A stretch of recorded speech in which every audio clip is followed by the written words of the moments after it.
أنت وجهك مثل طارق جميل. هذا فيديو.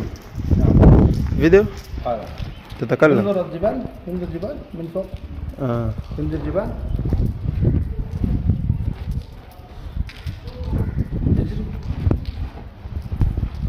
المطار.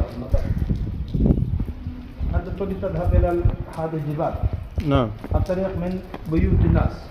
अच्छा. أهل الحي هم يذهبون من بيوتهم، عندهم وجود الطريق. نحن نريد إن شاء الله نذهب من السوق، من السوق الفوق إن شاء الله. إن شاء الله. إن وقفت المطر. جاء يا شيخ. السلام عليكم ورحمة الله وبركاته. من أين؟ نيجيريا. نيجيريا. وأنت تدرس المدرسة في جامعة بنوريا. في جامعة بنوريا في كراتشي إن شاء الله. كم باقي من القرآن؟ إن شاء الله واحد باقي. واحد جزء باقي ما شاء الله. كم تكمل إن شاء الله؟ إن شاء الله بعد العيد في رمضان. وكم باقي من فقط من 40 يوم؟ 40 يوم؟ نعم. بعد رمضان. بعد رمضان؟ نعم.